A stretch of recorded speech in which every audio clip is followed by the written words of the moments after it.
आप डायरेक्टली करिए ना। उसमें फिर आप भगवान शिव जी को, प्रभु श्री रामचंद्र जी को क्यों बीच में ला रहे हैं? अरुण गोविल जी को आप प्रभु श्री रामचंद्र जी के रूप में दिखाने वाले हैं, अक्षय कुमार को आप भगवान शिव जी के रूप में दिखाने वाले हैं। और जैसा कि वामपंथी वही जो बातें कॉमन सी करते हैं कि भाई, और यहाँ पर भगवान शिव जी को भी दिखाने वाले हैं, तो मुझे ऐसा लगता है कि यहाँ पर फिर से वे वही आर्ग्यूमेंट लेकर के आएंगे जो लिबरल्स सोशल मीडिया पर देते रहते हैं। और दोस्तों, यहाँ पर कितनी चालाकी से अक्षय कुमार और अरुण गोविल जी को कास्ट किया है देखिए, ताकि जो ओम नारायण नारायण नारायण नारायण, सब मित्रों को राम राम। दोस्तों, हमारी सबसे बड़ी विडंबना क्या है पता है? कि भारत में जो लोग अपने आप को राष्ट्रवादी कहते हैं, उनमें से ज्यादातर लोग ये जो वोकिज्म रूपी भस्मासुर है, ये जो वोकिज्म रूपी समस्या है, इसको लेकर वे जागरूक ही नहीं है। और कुछ लोगों को इसके बारे में पता भी है तो भी वे इस समस्या को उतना महत्व नहीं दे रहे, या इस पर वे चर्चा ही नहीं कर रहे, या इसे बिल्कुल ही वो इग्नोर कर दे रहे हैं। जबकि आज की सबसे बड़ी समस्या अगर कोई है तो ये वोकिज्म ही है। इसके कितने भयावह दुष्परिणाम आने वाले समय में हो सकते हैं, इसको लेकर आज भी ज्यादातर लोग चिंतित नहीं हैं। ये मैं क्यों कह रहा हूं, ये आगे मैं आपको बताऊंगा ही। उससे पहले देखिए, आज से करीब 1.5 वर्ष पहले अक्टूबर 2021 में अक्षय कुमार ने अपनी आने वाली फिल्म ओ माई गॉड 2 के OMG 2 के पोस्टर को सोशल मीडिया पर शेयर किया था। और फिल्म की शूटिंग की शुरुआत उन्होंने पूरा उज्जैन में महाकालेश्वर मंदिर में जाकर वहां पूजा अर्चना करके फिर फिल्म की शूटिंग की शुरुआत की थी। मैंने उस समय इस पर एक वीडियो भी बनाया था, और उस वीडियो में मैंने इसका जो पहला पार्ट है ओ माई गॉड 2 का, OMG ओ माई गॉड, तो उस पहले पार्ट के बारे में भी मैंने उस वीडियो में चर्चा की हुई है, तो वो वीडियो आप अवश्य देखना। और ये जो पोस्टर उन्होंने OMG 2 का रिलीज किया था, जो जिस प्रकार से फिल्म का उन्होंने प्रमोशन किया था शूटिंग से पहले महाकालेश्वर मंदिर में पूजा अर्चना आदि, तो वो सब देखकर इतना तो कंफर्म था कि अक्षय कुमार इस फिल्म में भगवान शिव जी की भूमिका निभाने वाले हैं। और बाद में फिर ये भी न्यूज़ निकलकर सामने आई थी कि अरुण गोविल जी इसमें प्रभु श्री रामचंद्र जी की भूमिका में दिखने वाले हैं, बिल्कुल रामायण सीरियल की ही तरह। अब उसके बाद में करीब 1 महीने पहले एक और अपडेट OMG 2 को लेकर सामने आई है, और उस अपडेट ने मुझे सच में बहुत बहुत व्यथित किया है, बहुत चिंतित किया है। अब वो अपडेट क्या है उसके बारे में आपको आगे बताऊंगा। उससे पहले ये 2 क्लिप आप देखिए। La famiglia è un nemico. Perché la famiglia fa così paura? C'è una risposta unica per tutte queste domande. Perché ci definisce, perché è la nostra identità. Perché tutto quello che ci definisce in questo tempo è un nemico, e allora è sotto attacco l'identità nazionale, è sotto attacco l'identità religiosa, è sotto attacco l'identità di genere, è sotto attacco l'identità familiare. Non devo potermi definire italiana, cristiana, donna, madre, no. Io devo essere cittadino X, genere X, genitore 1, genitore 2, devo essere un numero. Questo, piaccia o no, ha del sacro. Lo difenderemo Dio, la patria e la famiglia, che fanno tanto schifo a qualcuno. Lo faremo per difendere la nostra libertà. Quel tempo è arrivato, signori. Siamo pronti. Grazie. Цитировалось и получило широкое обсуждение, особенно в части вашего отношения к либеральной идее. Явный перегиб, на мой взгляд, заключающийся в том, что действительно очень ровное отношение к представителям ЛГБТ-сообщества. Реально, спокойное, абсолютно, которые нас все шпыняют. Это закон о запрете пропаганды гомосексуализма среди несовершеннолетних.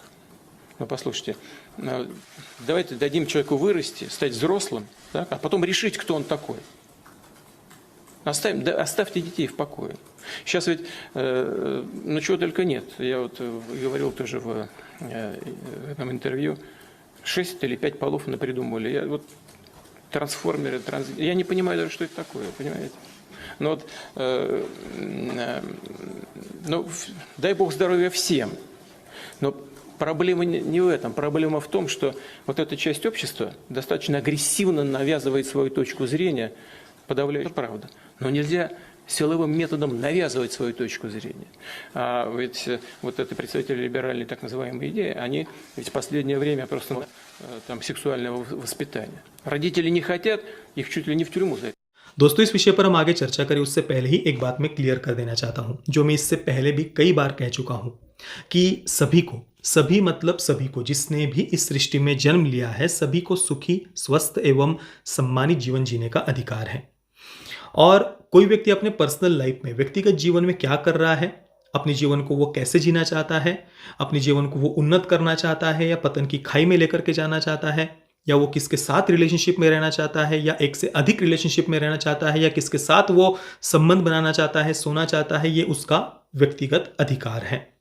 और जहाँ तक बात है LGBTQ agenda की, तो देखिए मैंने कई बार ये बात कही हुई है कि मेरे अनुसार LGBTQ एजेंडा का जो मुख्य उद्देश्य है वो सेक्सुअल लिबरेशन को प्रमोट करना है। किन्नर समाज के उत्थान का मेरे अनुसार उससे कोई कनेक्शन नहीं है, और किन्नर समाज को मुख्य धारा में लाने के लिए हमें हर संभव प्रयास करना चाहिए और हमें पूर्ण रूप से उनका सम्मान करना चाहिए। और इसके लिए मेरे ये कहने की भी आवश्यकता नहीं है, ये हम सभी को करना चाहिए। परंतु सेक्सुअल लिबरेशन का मैं समर्थन नहीं करता, जो करते हैं उनका मैं सम्मान करता हूं। दोस्तों, पहली जो आपने पुतिन की क्लिप देखी उसमें वे एक प्रश्न का उत्तर दे रहे हैं एक प्रेस कॉन्फ्रेंस में, जिसमें व्लादिमीर पुतिन से एक पत्रकार ने लिबरलिज्म पर उनके विचार पूछे। तो इसको लेकर फिर उन्होंने ये जो LGBTQ एजेंडा है लिबरल्स का, उसको लेकर अपनी उन्होंने चिंता व्यक्त की है कि छोटे छोटे बच्चों पर ये सब बातें कैसे थोपी जा रही है, लिबरल्स कैसे अपने विचार दूसरों पर जबरदस्ती थोप रहे हैं, कैसे सेक्स एजुकेशन को जबरदस्ती थोपा जा रहा है, जबकि ज्यादातर पेरेंट्स इसका विरोध कर रहे हैं, और जो इसका विरोध कर रहे हैं सेक्स एजुकेशन का, उन्हें जेल में तक डाला जा रहा है। इन सब बातों को लेकर पुतिन ने अपनी चिंता व्यक्त की है। इसके बाद दूसरी जो आपने क्लिप देखी, उस क्लिप में ये जो पूरा एजेंडा है सेक्सुअल लिबरेशन का हो या जो भी वोक और लिबरल्स का जो LGBTQ जो एजेंडा है, उसको लेकर जो इटली की नई प्राइम मिनिस्टर है जॉर्जिया मेलोनी, जो European conservative and reformist party की अध्यक्ष है, वे इस पूरे एजेंडा को लेकर अपनी चिंता व्यक्त कर रही है। उन्होंने ये कहा कि आज इतनी भयावह परिस्थिति है इस वोकिज्म के कारण कि वे हमारी पहचान को ही नष्ट कर रहे हैं, चाहे वो हमारी धार्मिक पहचान हो या राष्ट्रीय पहचान हो या लैंगिक पहचान हो, उन सब पर अटैक किया जा रहा है, उन सब को खत्म करने का प्रयास किया जा रहा है। आगे उन्होंने कहा कि आज मैं खुद को एक इटालियन नहीं कह सकती, एक क्रिश्चियन नहीं कह सकती, एक मां नहीं कह सकती। आज हमें अपने आप को citizen X, gender X, parent 1, parent 2 इस प्रकार से संबोधित करना पड़ रहा है।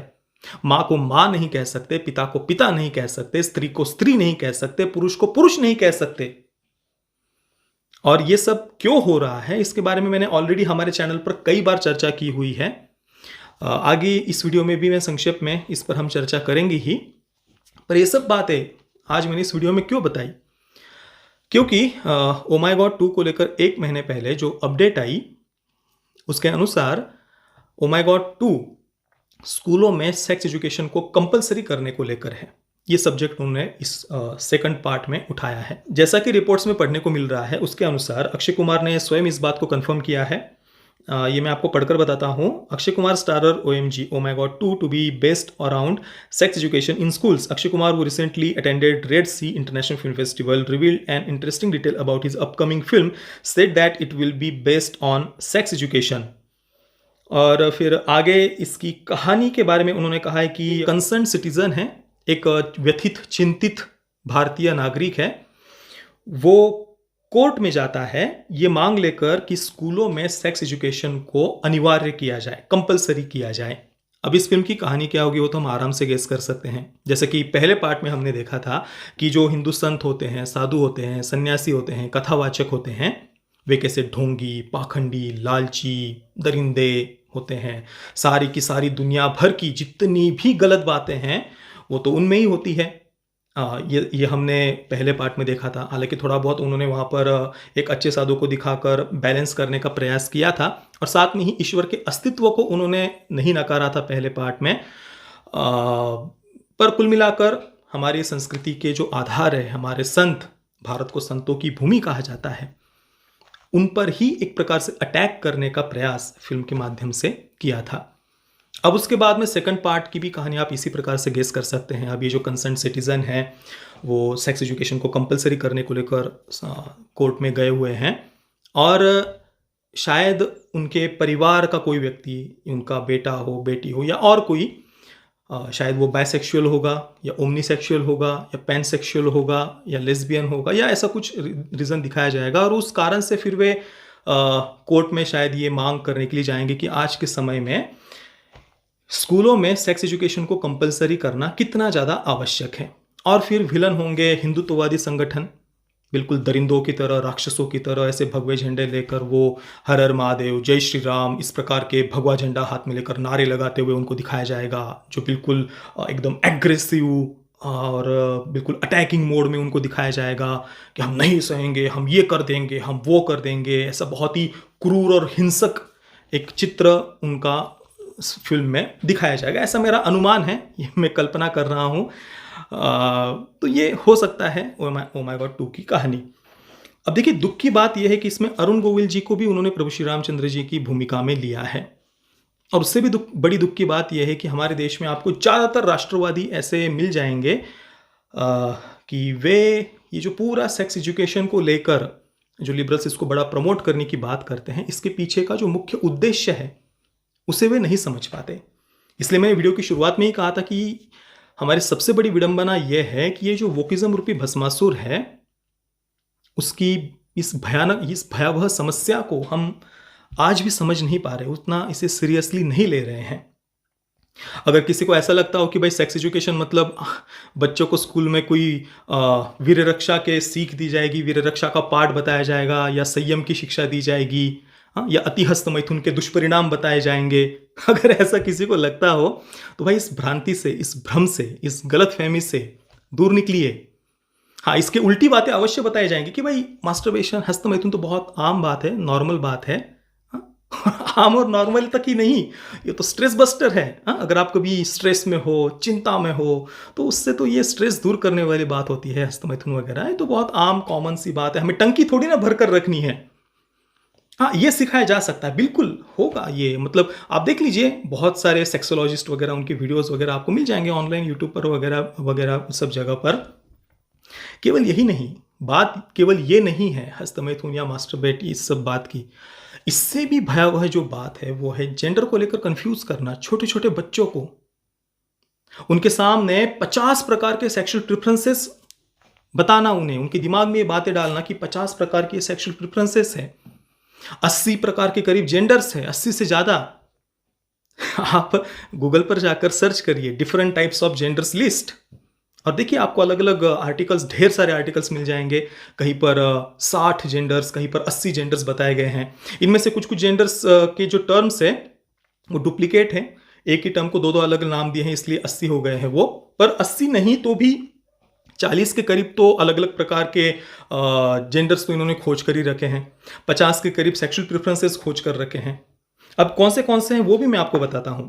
एलोसेक्सुअल, androsexual, autosexual, bicurious, bisexual, sapiosexual, demisexual, fluid, grey sexual, gynesexual, libidoist asexual, monosexual, omnisexual, pansexual, polysexual, pomosexual, skoliosexual, स्पेक्ट्रासेक्सुअल।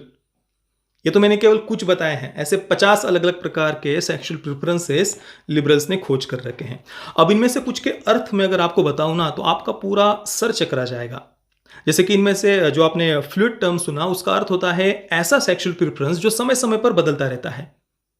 कभी वो बायसेक्सुअल होता है, तो कभी ओमनीसेक्सुअल, तो कभी पैनसेक्सुअल, तो कभी मोनोसेक्सुअल, तो कभी पॉलीसेक्सुअल, तो कभी बायसेक्सुअल, तो कभी लेस्बियन, तो कभी हेटेरोसेक्सुअल, तो कभी बायक्यूरियस।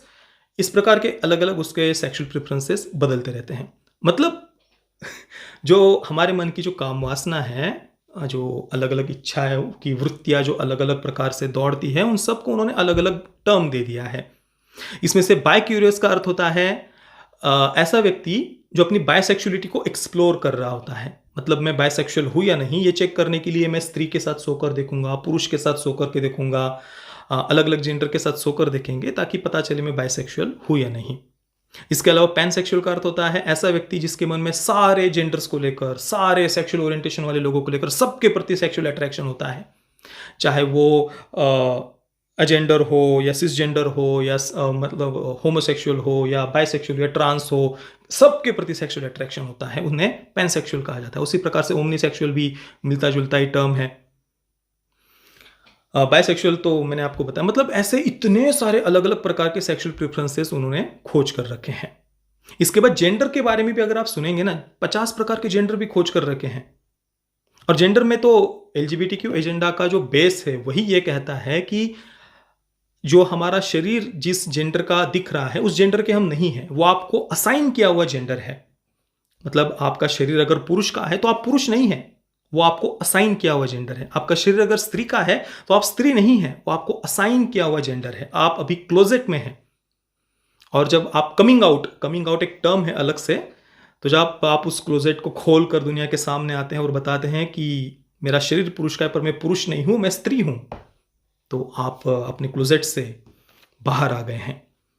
और इस अलग अलग जेंडर तो इतने हैं, मैं क्या क्या पढ़कर बताऊं। AMAB AFAB, मतलब AMAB का अर्थ होता है असाइंड मेल एट बर्थ, जन्म के समय जिससे मेल होना असाइन किया गया है। मतलब वो आप पर थोपा गया है कि आप आप मेल हो, पर आप मेल नहीं हो। इसके बाद AFAB का अर्थ होता है असाइंड फीमेल एट बर्थ, और इनके लिए ही सिस फीमेल और सिस मेल भी वर्ड यूज किया जाता है।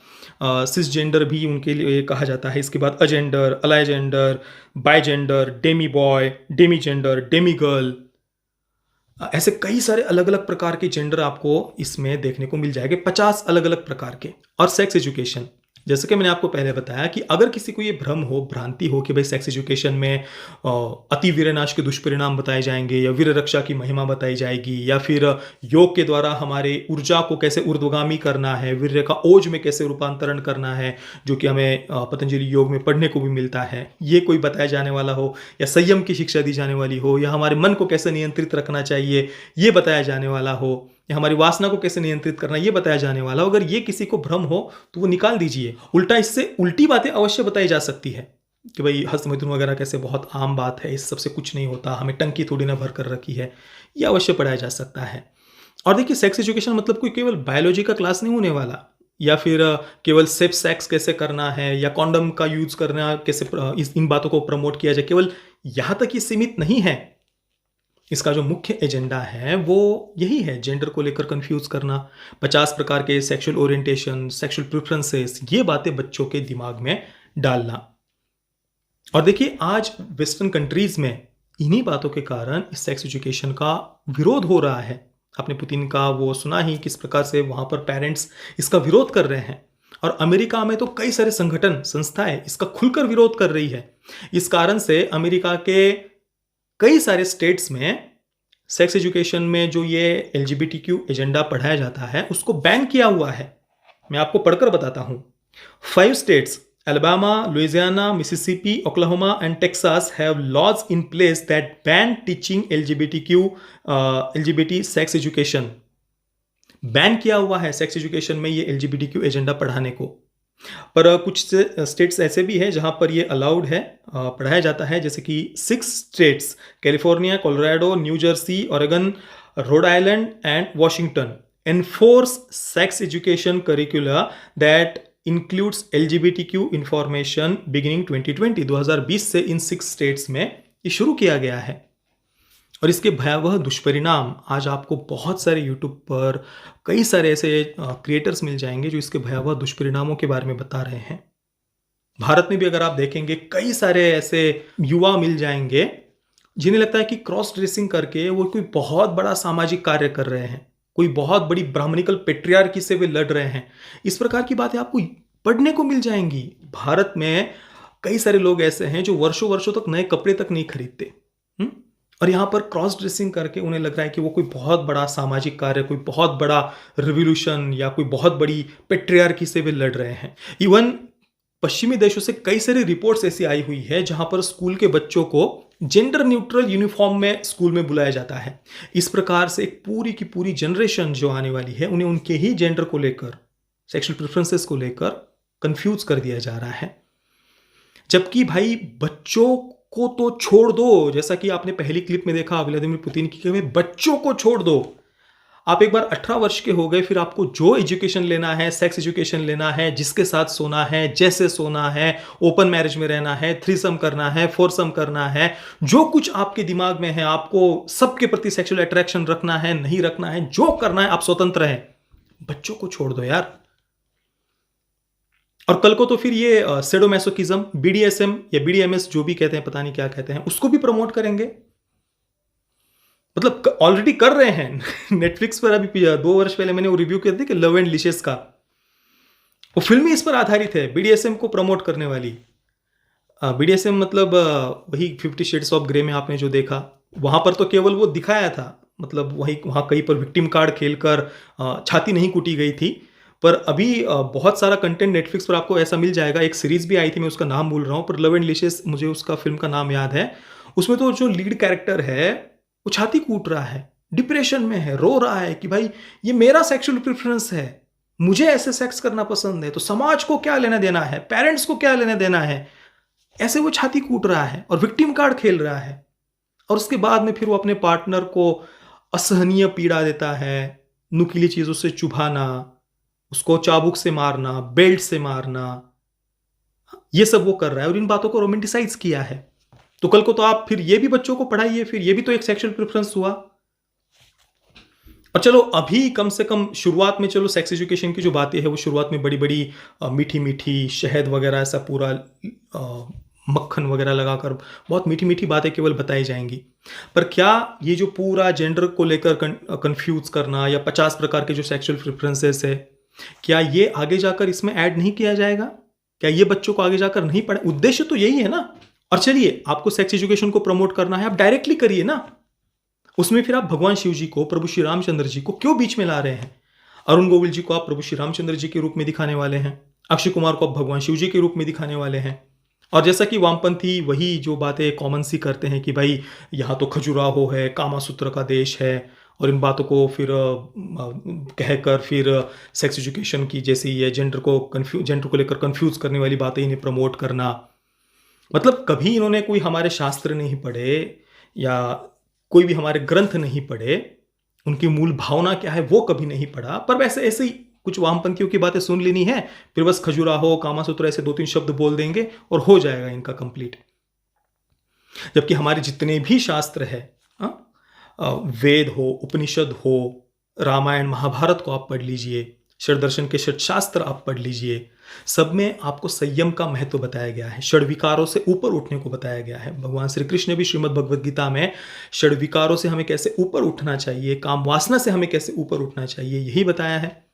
भगवान शिव जी ने माता पार्वती के साथ में कितने उनके संवाद है स्कंद पुराण में, उसमें उन्होंने कई जगहों पर ब्रह्मचर्य की रक्षा, वीर रक्षा की महिमा बताई हुई है। ये सारी बातें इनको वो इग्नोर, बस कुछ ऐसे वामपंथियों की कुछ ऐसे 1-2 शब्द उठा कर लेकर के आएंगे और फिर अपने एजेंडा को प्रमोट करने के लिए उसका यूज करेंगे। और यहाँ पर भगवान शिव जी को भी दिखाने वाले हैं, तो मुझे ऐसा लगता है कि यहाँ पर फिर से वे वही आर्ग्यूमेंट लेकर के आएंगे जो लिबरल्स सोशल मीडिया पर देते रहते हैं। भगवान शिव जी का जो अर्धनारी नरेश्वर अवतार है उसको लेकर, हालांकि उसके पीछे की मूल भावना क्या है वो बातें वो कभी समझने का प्रयास नहीं करेंगे कि प्रकृति और परमात्मा दोनों ही कैसे माया का, इस सृष्टि का आधार है। वो उसके पीछे बताने का प्रयास किया गया है कि शिव और शक्ति, परमात्मा और प्रकृति दोनों ही कैसे आवश्यक होते हैं सृष्टि के सृजन के लिए। ये उसकी मूल भावना है कि स्त्री और पुरुष, प्रकृति और परमात्मा, शिव और शक्ति दोनों ही कैसे आवश्यक होते हैं सृष्टि की रचना के लिए। ये उसके माध्यम से बताया है। पर ये कुछ अपने ही मन से कुछ भी आर्गुमेंट लेकर के आ जाते हैं और बस अपने स्वार्थ के लिए, अपने एजेंडा को प्रमोट करने के लिए वो बस यूज करते हैं। बाकी समय इन्हें हिंदू संस्कृति, हमारे शास्त्र, हमारे वेद, हमारे उपनिषद, उनमें जो अथाह ज्ञान का भंडार है वो सब उन्हें कुछ दिखाई नहीं देगा। बस अपने सेक्सुअल लिबरेशन को प्रमोट करने के लिए बस ऐसी कुछ गिनी चुनी बातें इधर उधर से सुनी सुनाई वो लेकर के आते हैं।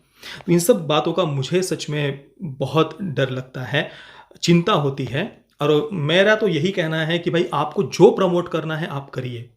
सेक्स एजुकेशन को प्रमोट करना है या जो भी ये 50 प्रकार के जेंडर या 50 प्रकार के सेक्सुअल प्रेफरेंसेस, पर कम से कम हमारे देवी देवताओं को, हमारी संस्कृति को, हमारे भगवान को तो छोड़ दीजिए।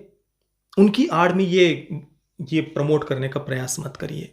और दोस्तों यहाँ पर कितनी चालाकी से अक्षय कुमार और अरुण गोविल जी को कास्ट किया है देखिए, ताकि जो धार्मिक और राष्ट्रवादी जनता है वो इस फिल्म को देखे, ताकि उन तक ये बातें पहुंचे। बाकी लिबरल्स तक तो ये बातें पहुंची हुई है, पर उस ऑडियंस तक उन्हें ये बातें पहुंचानी है ना जो धार्मिक है, अपने कल्चर से जुड़ी हुई है, जो शांति से अपना जीवन जी रहे हैं। वो कैसे उन्हें शांति से जीवन कैसे जीने देंगे भाई वो बॉलीवुड वाले।